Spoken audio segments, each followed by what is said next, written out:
नमस्कार मित्रांनो, शुभविवाह मालिकेच्या एपिसोडच्या आजच्या भागामध्ये गुरुजी आकाशला म्हणतात की तुम्ही हा कुंकुवाचा करंडा ज्या सुवासिनीच्या हातात देणार त्या सुवासिनीच्याच हातून ललिता पंचमीच्या दिवशी देवीची पूजा होणार आणि तीच देवीची ओटी भरणार. हा कुंकुवाचा करंडा ज्या सुवासिनीच्या हातात जाणार त्याच्या हाती पुढचे वर्ष महाजनांची सत्ता असणार आहे. तिच्याच हाती सगळं काही घर असणार असं आता गुरुजी म्हणतात. त्यानंतर गुरुजी आकाशला म्हणतात की आता घरातला कर्ता पुरुष असल्या नात्याने तुमच्या हातात आहे की तुम्हाला कोणाला हा कुंकुवाचा करंडा द्यायचा आहे, कोणत्या सुवासिनीला द्यायचा आहे हे पूर्णपणे तुमच्या हातात आहे. त्याच्यामुळे हा कुंकुवाचा करंडा घ्या आणि ज्या व्यक्तीला याने सन्मानित करायचं आहे त्या व्यक्तीला सन्मानित करा. असं सगळं आता गुरुजी हे आकाशला सांगतात आणि रागिणीला पूर्ण विश्वास असतो की हा कुंकुवाचा करंडा मात्र मलाच मिळणार. भूमी मनातच विचार करत असते की आकाश प्लीज आत्यांना हा कुंकुवाचा करंडा देऊ नको, हवं तर दुसरं कोणालाही दे परंतु त्यांना नको प्लीज आकाश, असं ती मनातल्या मनातच म्हणत असते.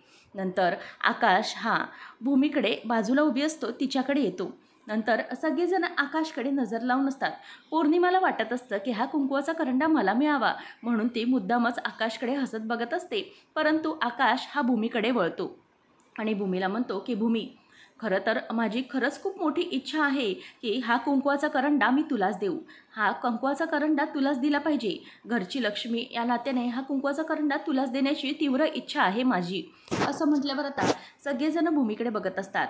परंतु भूमी हे ऐकून खुश होते. आकाश पुढे म्हणतो की इच्छा आहे तुला देण्याची, पण हा मान तुलाही माहिती आहे कोणाचा आहे तो. हा मान सगळ्यात जास्त आत्याचा आहे आणि हा कुंकुवाचा करंडा आत्याला म्हणजेच आईला मिळाला पाहिजे असं मला वाटतं. हे म्हटल्यावर आता भूमी शांत होते, ती काहीच पुढे बोलत नाही.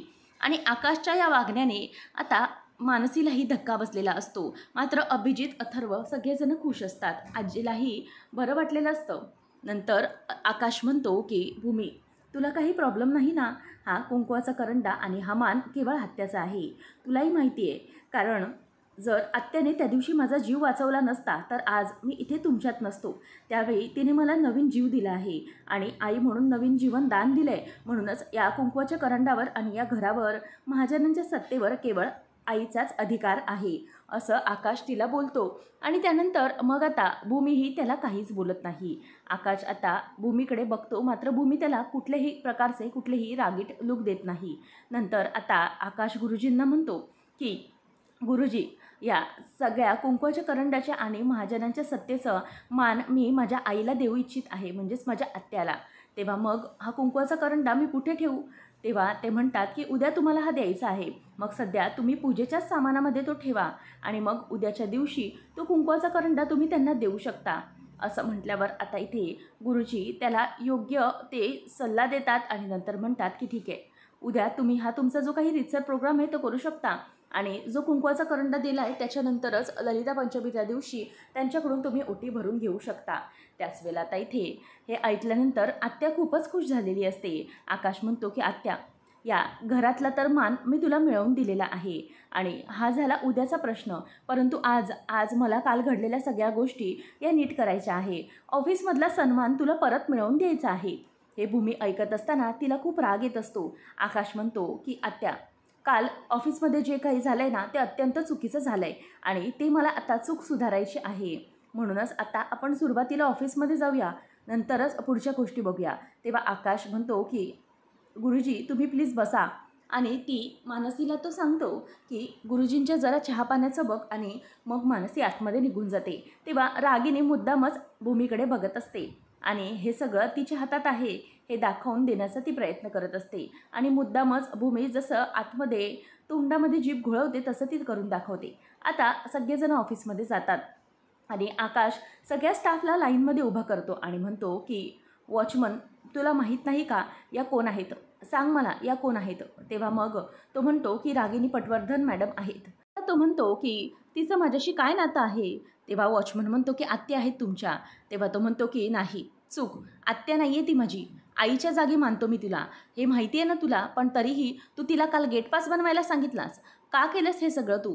काय गरज होती तुला हे सगळं करण्याची? आणि तुला नोकरीवरून काढून टाकायची अशी माझी तीव्र इच्छा आहे, ते तर मी करणारच आहे. तेव्हा तो म्हणतो की सॉरी सर, मला माफ करा. तेव्हा तो म्हणतो की अशी चूक होतेच कशी तुमच्याकडून पण? तुम्हाला माहिती नाही आहे का, ती नुसती या कंपनीमध्ये काम करत नव्हती, तर ती मालकीण आहे या कंपनीची आणि तुम्ही सगळा स्टाफ. तुम्ही काय कुजबुजत होतात तिच्याबद्दल? तुम्हाला लाज वाटत नाही का कंपनीच्या मालकाबद्दल असं काही बोलत असताना? आणि एक काम करा, तुम्ही सगळेजण आता इथून फायर होणारच आहात. परंतु मग आता लगेच रागिनी म्हणते की आकाश, अरे नको रे, असा टोकाचा निर्णय नको घेऊस तू बाळा. अरे तो त्याचं कामच करत होता ना, जाऊ दे, असं नको बोलूस तू त्याला. तेव्हा मग सगळेजण सॉरी सर असं बोलायला लागतात. तेव्हा आकाश म्हणतो की एक काम करा, आता कार्यकर, हे घ्या पेपर्स, सगळ्यांचे राजीनामे घ्या आणि आताच्या आता मला माझ्या डेस्कवर हवे आहेत. काही करून मला हा स्टाफ नकोच आहे. जो स्टाफ माझ्या आईचा अपमान करतो त्याला मी कामावर ठेवू शकत नाही. त्याच्यामुळे सगळ्यांना मी आता कामावरून फायर करून टाकतोय. चला कार्यकर. तेव्हा मग आता कार्यकर पण माफी मागतात आणि सगळेजण माफी मागत म्हणतात की सॉरी आकाश सर, आमचं चुकलं. तेव्हा मग आकाश म्हणतो की सॉरी माझी नाही, हिची मागा, माफी माझी नाही तर आईची मागा. तेव्हा सगळेजण माफी मागत म्हणतात की प्लीज रागिनी मॅडम तुम्ही सांगा ना, तुमचं ऐकतील सर. त्याच वेळेला आता कार्यकर म्हणतात की हो सर, आम्हाला माफ करा, आम्ही पुन्हा असं कधीही करणार नाही. तेव्हा मग तो म्हणतो की ठीक आहे, आता आई म्हणते म्हणून तुम्हाला मी माफ करतोय, पण लक्षात ठेवा आता इथून पुढे असं वागाल तर. नंतर आकाश हा केबिनमध्ये येत असताना कार्यकरला बोलावून म्हणतो की कार्यकर तुम्ही जरा पुढे या. तुम्ही आईला या रूममध्ये जाण्यापासून थांबवला, आता तुम्हीच या रूमचा दरवाजा आईसाठी नेहमी उघडायचा रोज. तेव्हा मग आता आकाश हा केबिनमध्ये आत्याला आणतो आणि भूमीला म्हणतो की भूमी, तू आत्याला या खुर्चीवर बसण्याचा मान दे. आत्याला पुन्हा सीईओच्या खुर्चीवर बसवायचे आहे. तेव्हा मग आता भूमीला रागिनीची वाक्य आठवतात आणि रागिनीने देखील भूमीला दिलेलं चॅलेंज तिला आठवतं. नंतर आता आकाश म्हणतो की भूमी, आज आपण आत्याला पुन्हा या सीईओच्या खुर्चीवर बसून सन्मानित करत आहोत, म्हणूनच तू आता पुन्हा तिला या खुर्चीवर बसव. हे ऐकून आता सगळेजण खुश असतात. नंतर रागिनी तिथे तशीच उभी असते. सगळा स्टाफ हा आतमध्ये बघत असतो. भूमी ही आत्याकडे येते आणि तिला म्हणते की आत्या बसा, आणि मग खुर्ची मागे घेते. आणि मग आता पुन्हा रागिनी त्या खुर्चीवर म्हणते की आकाश नको रे. तेव्हा तो म्हणतो की आई प्लीज बस, या खुर्चीचा मान केवळ तुझा आहे, भूमी बसव ना तिला. असं म्हणून आता रागिनीला भूमी खुर्चीवर बसवते आणि मुद्दामच रागिनी तिरक्या नजरेने भूमीकडे बघत असते. आणि हे सगळे पाहून मात्र अभिजितला खूपच आनंद झालेला असतो. आई पुन्हा खुर्चीच्या पदावर बसली याने त्याला पुन्हा मजा वाटत असते. नंतर आता रागिनी मात्र मुद्दामच चेहरा अगदी निरागस करून त्या खुर्चीवर बसते आणि भूमीला राग येत असतो. रागिनी हे सगळं इतक्या थरापर्यंत जाऊन करू शकते याचा तिला खूपच राग येतो. आकाश म्हणतो की झालं, फायनली आता माझी आई या सीईओच्या पदावर बसली आणि तिला आता या पदावरून कोणीही बाजूला करू शकणार नाही. आणि हो, भूमीने बसवलं आहे आणि आत्या परमनंटली आता इथली मालकीण झाली. आता सगळेजण टाळ्या वाजवू लागतात. आकाश म्हणतो की आत्याचं सीईओच्या पदावर खूप खूप स्वागत, आणि असं म्हणून तो टाळी वाजवू लागतो आणि मुद्दामच भूमी हसण्याचं नाटक करत असते. मात्र मनातून तिला खूपच जास्त राग येत असतो. तर आता रागिनी इथे मनात विचार करते की फायनली मी माझा शब्द पूर्ण केला.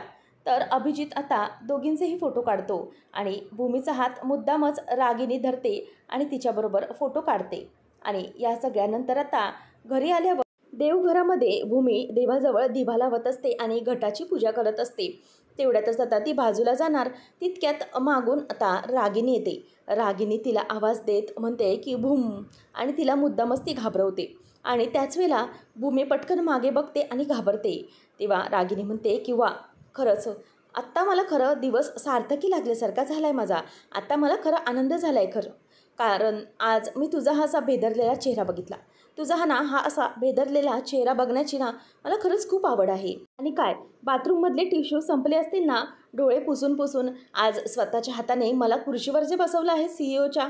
तेव्हा ती म्हणते की हे बघा रागिनी पटवर्धन, मी रडणाऱ्यांपैकी नाही तर लढणाऱ्यांपैकी आहे. तेव्हा भूमीला ती म्हणते की मग तू जिंकणाऱ्यांपैकी नाहीच आहेस, तू हरणाऱ्यांपैकी आहे आणि जिंकणार फक्त मीच. जिंकणार फक्त रागिनी पटवर्धन, आणि तेही दरवेळी. हे लक्षात ठेव तू, हे कधीही विसरू नकोस, असं ती म्हणते. त्यावेळेला आता रागिनी म्हणते की बघितलंस ना आज काय झालं ते. तू विचार करत असशील ना की बापरे बाई, या बाईला कसं काय जमलं 1-2 दिवसाच्या आतच हे सगळं करणं. हे कंपनी स्वतःच्या नावावर तर केलेलीच आहे, परंतु सीईओच्या पदावर कसं काय बसायला जमलं. आणि हे 2 दिवसातच मी शक्य करून दाखवलं. माझा शब्द मात्र मी पूर्ण केला.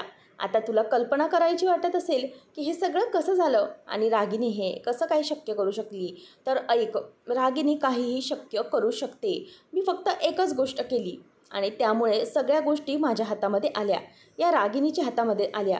आता रागिनी घडलेला सगळा प्रकार हा भूमीला सांगू लागते आणि ती सांगत असते की जेव्हा मी ऑफिसमध्ये गेले तेव्हा कार्यकरला भेटले आणि कार्यकरने मला काही गोष्टी सांगायला सुरुवात केली. तेव्हा मी त्याला म्हणाले की कार्यकर, तुमच्याकडे खूप मोठं काम आहे माझं.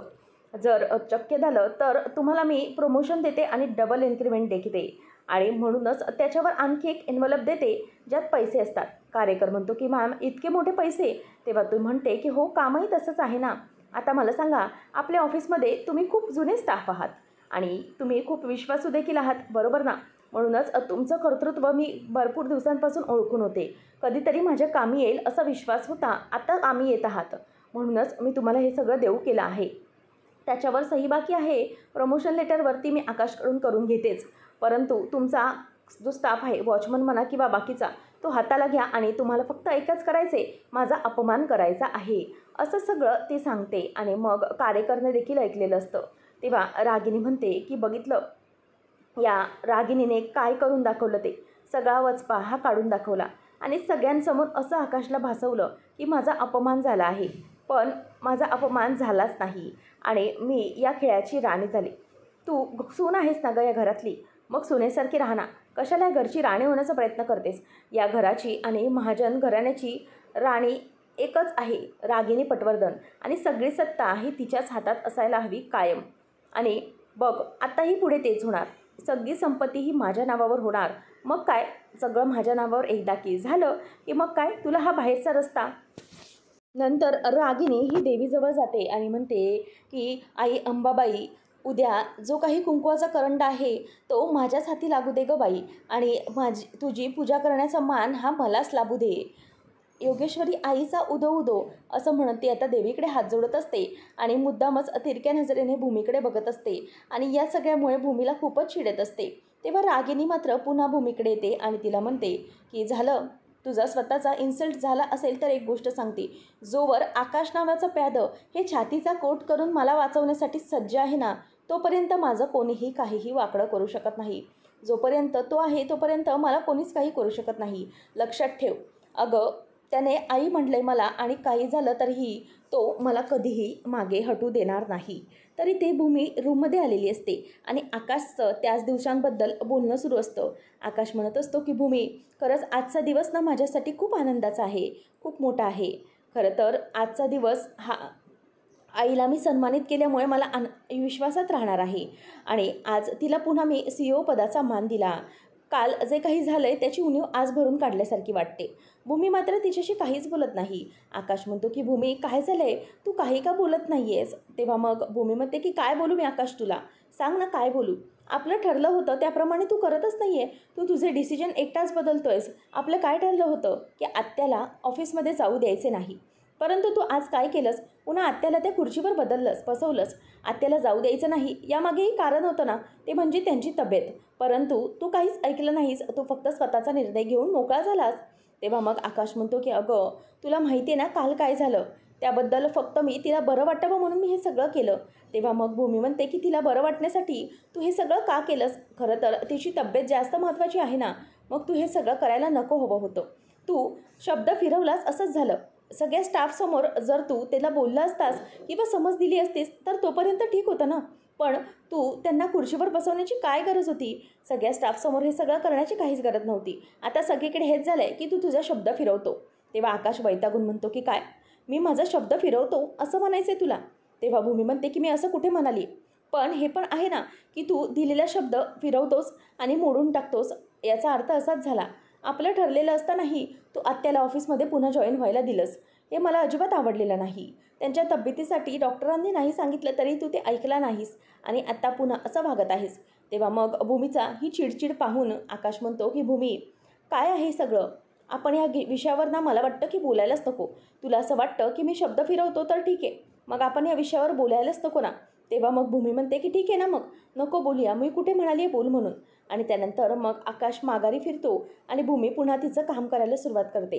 आकाश विचार करून पुन्हा भूमीजवळ येतो आणि तिला म्हणतो की भूमी, मला सांग की तुला नेमकं काय खटकलं आहे, तुला नेमका काय प्रॉब्लेम आहे?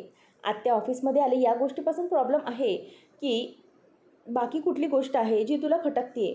मला खरं खरं सांग, आत्याची तब्येत हेच कारण आहे की आणखी नेमकं कुठलं कारण आहे? तेव्हा भूमी त्याला काहीच बोलत नाही आणि आकाश म्हणतो की बोल ना भूमी, जे काही असेल ते खरं खरं सांग. तेव्हा आता आकाशला ती म्हणते की मला कसला प्रॉब्लेम असणार आहे आत्यांना ऑफिसमध्ये जाऊ दिल्यावर. तेव्हा मग ती आता त्याच्याकडे बघते. आकाश म्हणतो की हे बघ भूमी, मला समजू शकतं की आत्याचं आणि तुझं काहीतरी खटकलं असेल किंवा काहीतरी तुमच्यामध्ये खटके उडाले असतील. घर म्हटलं की भांड्याला भांडं लागणारच, काहीतरी होणारच, तुमच्यामध्ये काहीतरी वाद असूच शकतात. परंतु मला एक गोष्ट कळते की तुम्ही दोघीही डिफरंट पर्सनॅलिटी आहात, तुमची कर्तृत्व वेगळी आहेत. पण आता मला इतकंच सांगायचं आहे भूमी की आत्या हे सगळं डिझर्व करते, हे कंपनीचा पद आणि सगळं काही ते डिझर्व करते. म्हणूनच मी तुला इतकंच सांगतोय की प्लीज तू या गोष्टीत मध्ये पडू नको आणि तू चिडू नको. तू प्लीज मला समजून घे, कारण आईने खूप काही केलं आहे आपल्यासाठी आणि ती जर आता इथे मला वाचवलं नसतं तर मी जिवंत राहिलो नसतो, हे तुलाही माहिती आहे. म्हणूनच आता आपण या गोष्टी टाळायच्या आणि इथून पुढे तिच्या मनाबद्दल किंवा तिच्याबद्दल कोणताही मनामध्ये गैरसमज ठेवू नको. हे बघ मी काय आणलं आहे. तेव्हा भूमी साडी बघून खुश होते. आकाश म्हणतो की ही साडी मी आत्यासाठी आणली आहे. उद्या ललिता पंचमी आहे ना, तर ही साडी तिला देऊन तिच्या हाती कुंकवाचा करंडा द्यायचा आहे आणि तूच ही साडी देणार आहेस. मला स्वतःच्या आईसाठी काही करता नाही आलं, परंतु मला आत्यासाठी म्हणजेच माझ्या आईसाठी खूप काही करायचं आहे. तू स्वतःच्या हाताने तिला ही साडी दे, तिला खूप छान वाटेल. असं म्हणून तो तिथून निघून जातो. नंतर भूमी विचार करते की आकाश, अरे प्लीज असं वागू नकोस. खरंच ती बाई त्या लायकीची नाही आहे. तू तिला इतकं प्रेम देतोयस ते, तू तिच्या आहारी इतकं जाऊ नको. तिचं फक्त स्वतःवर प्रेम आहे, खूप स्वार्थी आहे ती. आणि ज्यावेळेला तुला समजेल आत्याचं खरं रूप काय आहे, त्यावेळेला तू तो धक्का सहन करू शकणार नाहीस. म्हणूनच आता स्वतःला सावर आकाश, असं म्हणून ती आता आकाशचा विचार करत असते. तर आता मालिकेचा भाग 2 थोड्याच वेळात चॅनलवर अपलोड होईल. चॅनलवर नवीन असाल तर नक्की सबस्क्राईब करा.